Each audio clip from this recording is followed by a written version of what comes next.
बाष्कल नामक गांव में एक बिंदुक नामक व्यक्ति रहा करता था। बिंदुक का शिव महापुराण में वर्णन आया, कैसा था? साधुरात्मा महापापी सुदारोहपि कुमार गगहा। कैसा था वो? साधुरात्मा महापापी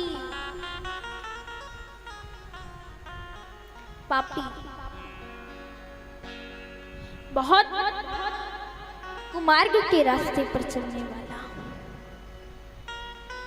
सुधारोहपि कुमार्ग गहा, कुमार्ग के रास्ते पर चलने वाला, गलत रास्ते पर चलने वाला। और सिर्फ बिंदुक ही नहीं, बिंदुक का पूरा परिवार। अब देखिए, जानते हैं घर में कोई एक गलत काम करता हो, मांस मदिरा आदि ये सब खाता पीता हो, तो उसका पूरा परिवार उसी की तरह बन जाता है। हो जाता है कि नहीं? अगर घर में कोई एक सदस्य गलत काम करेगा तो पूरा परिवार उसी की तरह ढलने लग जाएगा। तो बिंदुक तो गलत काम करता ही था, लेकिन उसका उनके माता पिता पूरा परिवार ही गलत काम किया करता था। अब कुछ दिनों बाद बिंदुक का विवाह हुआ, तो जो पत्नी घर में लाया, बड़ी सुंदर कन्या, नाम था चंचुला। चंचुला अपने मायके से इतनी संस्कारी कन्या थी, इतनी संस्कारी कन्या थी, बड़ा भजन पूजन जप तप करने वाली, बहुत संस्कारी। लेकिन जो उसे ससुराल मिला वो ठीक नहीं था। तो हमारी माताएं तो होती ही हैं सरल स्वभाव की, जैसा उन्हें माहौल मिल जाता है अपने ससुराल में आकर, उन्हें उसी तरह ढलना पड़ता है, उसी तरह बनना पड़ता है। चंचुला तो बड़े अच्छे स्वभाव की थी, बहुत भगवान की भक्ति करने वाली थी, क्योंकि उसके माता पिता, उसके परिवार वाले, उन्होंने उसे बहुत अच्छे संस्कार दिए थे। माता पिता जो करेंगे ना तो बच्चे भी वही सीखेंगे। माता पिता अगर कथा सुनने जाएंगे तो बच्चे भी जाएंगे, माता पिता भजन करेंगे तो बच्चे भी करेंगे। आजकल इधर उधर बहुत बड़े बड़े दंगे हो रहे हैं, कहीं कोई बच्चे पत्थर मार रहे हैं, इधर बसों में ये हो रहा है, वो हो रहा है, बड़े आप सभी सुन रहे होंगे, बहुत बड़े बड़े दंगे हो रहे हैं। तो उनमें बच्चे, छोटे छोटे बच्चे पत्थर मारते दिख रहे हैं। सोचिए कैसे संस्कार दिए उन माता पिता ने। और आज बच्चे कहीं बाहर जाकर के पत्थर मार रहे हैं, कल को अपने घर में ही गलत काम करने लग गए, घर में ही पत्थर मारने लग गए। तब तो जैसे माता पिता संस्कार देते हैं ना, जैसे जो माता पिता करते हैं बच्चे उसी तरह बन जाते हैं। कैसे संस्कार दिए उन्होंने। हमेशा अपने बच्चों को अच्छे संस्कार देने चाहिए, ताकि आपके बच्चे आगे बढ़े, आपका नाम रोशन करें। लेकिन चंचुला तो अपने मायके की तरफ से बहुत संस्कारी कन्या थी, लेकिन उसके माता पिता ने समझा कर भेजा था कि बेटी देखो, तुम जिस घर में जा रही हो ना, हमेशा हमेशा अपनी सास ससुर की माता पिता मान करके खूब मन लगाकर सेवा करना, और खूब पति की सेवा करना, और वो जैसा कहे ना बिल्कुल वैसा ही करना। उनके आज्ञा के विरुद्ध मत चलना, हमेशा जो वो करे, जो कहे वही करना। तो चंचुला ना चाहते हुए भी क्या करे, माता पिता ने समझा कर भेजा था कि पति की, सास ससुर की आज्ञा का पालन करना, तुम ना चाहते हुए भी उसे वैसे ही काम करने पड़े। अपने परिवार वालों की तरह बनना पड़ा बेचारी को। चंचला ना चाहते हुए भी गलत काम करने लगी, पति सास ससुर की तरह रहने लगी। अब कुछ दिन बाद सास ससुर की मृत्यु हो गई। सास ससुर की मृत्यु के बाद घर में सिर्फ और सिर्फ चंचला और बिंदुक बचे। दोनों भी अभी भी बिंदुक ने गलत काम करने नहीं छोड़े और गलत कार्य करते करते बिंदुक की भी मृत्यु हो गई। अब घर में कोई बाल बच्चे तो थे नहीं, सास ससुर भी पधार गए, पतिदेव भी नहीं रहे। अब चंचला अकेली पड़ गई घर में, अकेली रहती, बनाने की तो कोई चिंता ही नहीं, भिक्षा मांग कर अकेली ही तो है, भिक्षा मांग कर अपना पेट भर लेती। लेकिन चंचला ने गलत काम छोड़ दिए और अब चंचला भिक्षा मांग कर खाती, इधर उधर घूमती। एक दिन चंचला घूमती घूमती घूमती घूमती तीर्थराज प्रयाग तक पहुंच गई और तीर्थराज प्रयाग में जब चंचला पहुंची तो उसने देखा कि कुछ माताएं कुछ प्रसाद लेकर के हाथ में भोग लेकर के जा रही थी। सोचने लगी कि बड़ी जोर से भूख लगी है, क्या करें। बड़ी जोर से भूख लगी है, 2-3 दिन की भूखी प्यासी जा रही थी, तो सोचा कि इन्हीं माताओं से कुछ प्रसाद ले लेती हूँ, ये दे देंगी तो पालूंगी। ये सोच उन माताओं से प्रसाद मांगती है चंचला कि आप जो हाथ में भोग लिए हुई है ना, ये प्रसाद जरा हमें भी दे दीजिए, बड़ी जोर की से भूख लगी है। इतना सुन वो माताएं बोली कि देखो बहन, तुम इधर उधर भटक रही हो, हमारी मानो वो सामने जो वो मंदिर दिख रहा है ना, वहाँ जाओ, वहाँ नित्य कथा चलती है, खूब मन लगा के कथा सुनो। कथा के बाद भंडारा होता है, भंडारा पाओ, आराम से मंदिर में रुको, क्यों इधर उधर भटक रही हो, कुछ ज्ञान प्राप्त होगा कथा सुनने। उन माताओं की आज्ञा से कि जैसे उन्होंने कहा वैसी चंचला ने सोचा, भंडारे के लालच में पहुंच गई मंदिर, भोलेनाथ के दर्शन किए, कथा चल रही थी। सोचती है चलो कथा सुनती हूँ, क्या पता कुछ ज्ञान मिल जाए। और कथा में कि पंडाली की ओर जा रही है और सोच रही है कि मैं यहाँ कथा सुनने आई हूँ, ये शिवालय शिव मंदिर।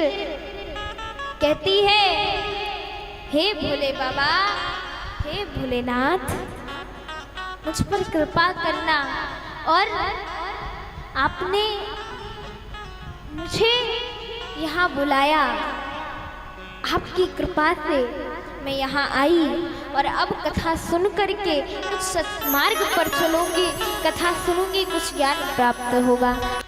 यहाँ चंचला कथा सुनने बैठ जाती है और मन लगाकर बड़े ध्यान से कथा सुनने लग जाती है चंचला।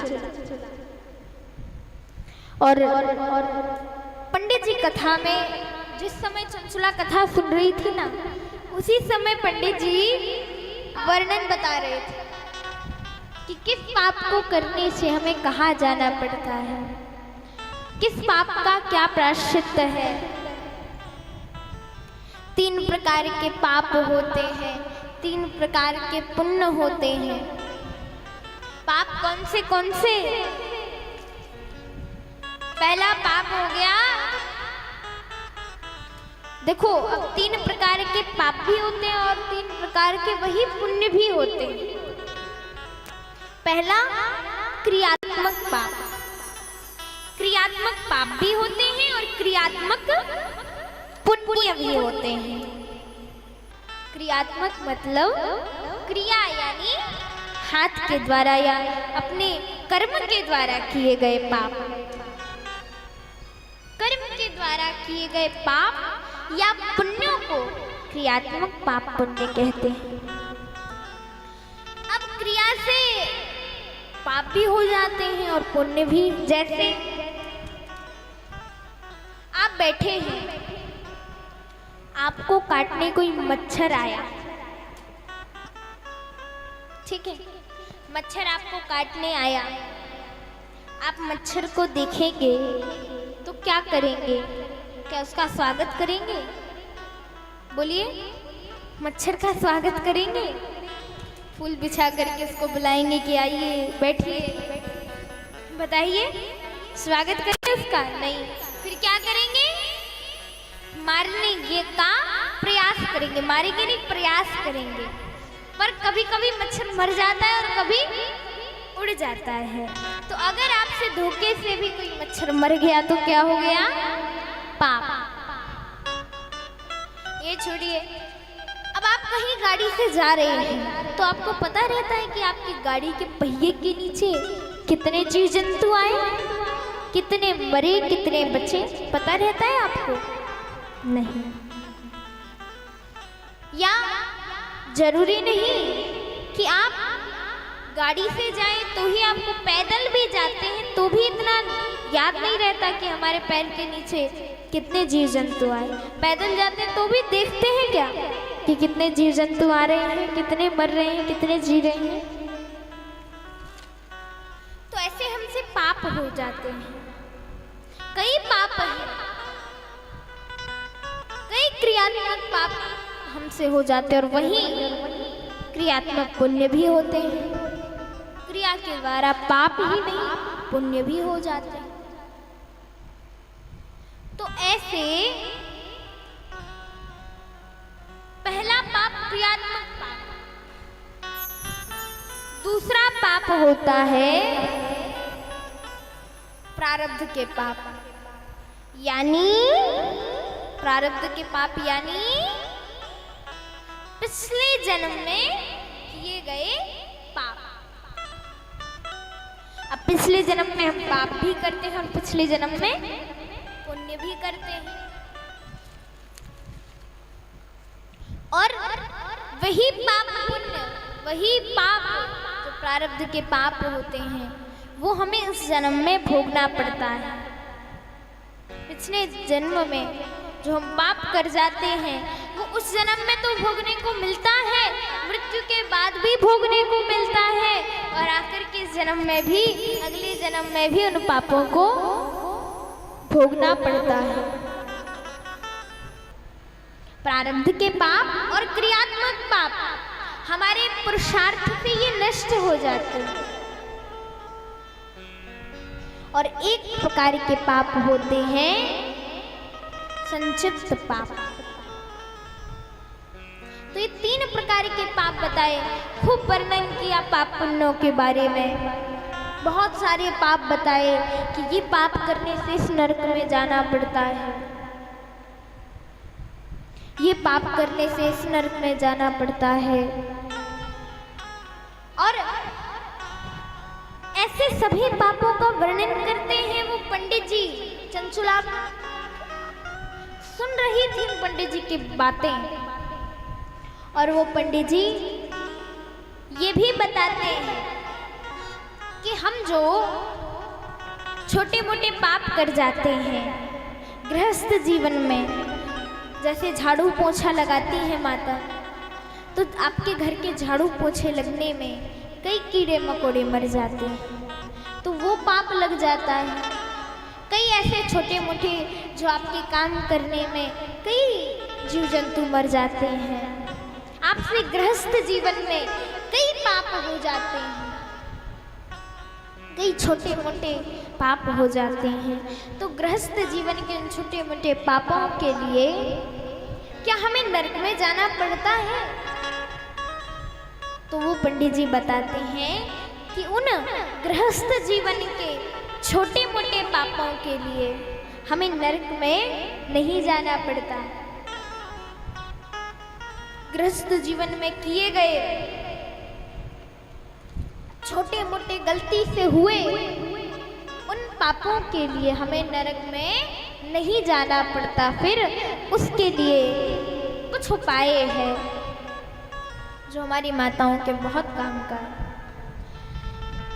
जब घर में भोजन बनाते हैं, भोजन किसी के भी भोजन में सबसे पहली रोटी गाय के लिए निकाल दीजिए। हो गया पहला यज्ञ। दूसरा यज्ञ है, ये 5 जो यज्ञ बताए गए हैं, माताओं से निवेदन ध्यान से सुनिए। पहला यज्ञ क्या है? पहली रोटी गाय के लिए निकालना। दूसरा यज्ञ है किसी के भी भोजन, आपके घर के किसी भी सदस्य के भोजन पाने से पहले अग्निदेव को कुछ ना कुछ समर्पित कर दीजिए। हो गया दूसरा यज्ञ। तीसरा यज्ञ है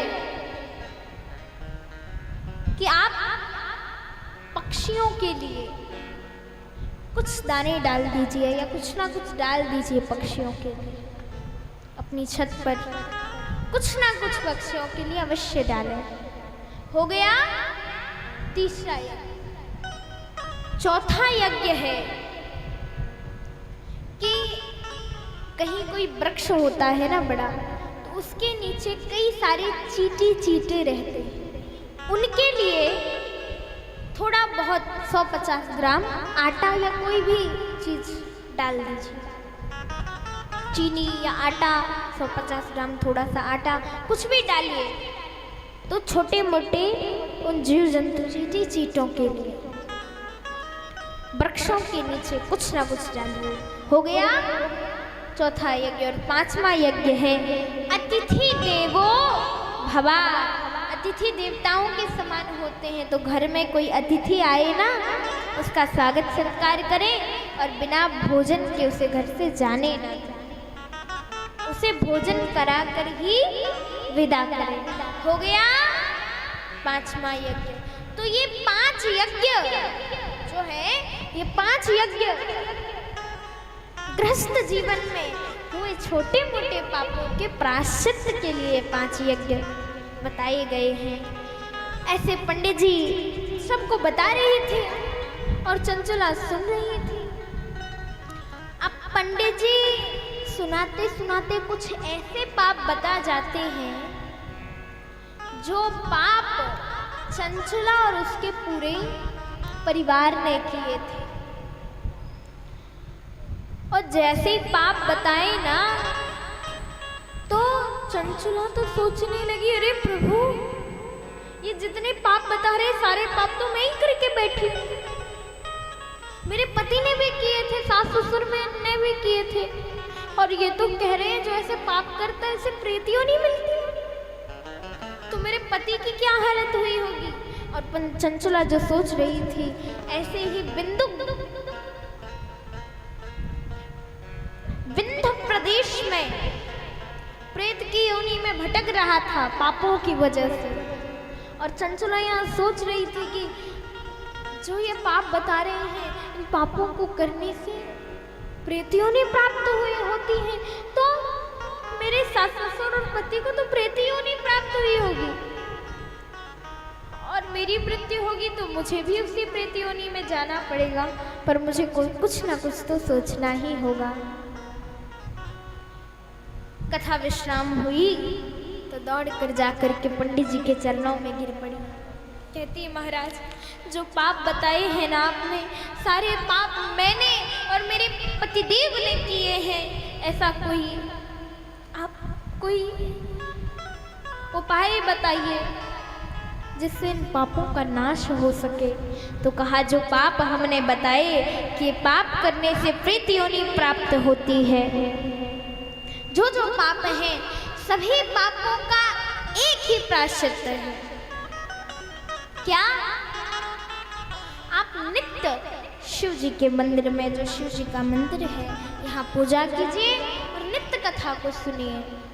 और देखिए, हर व्यक्ति को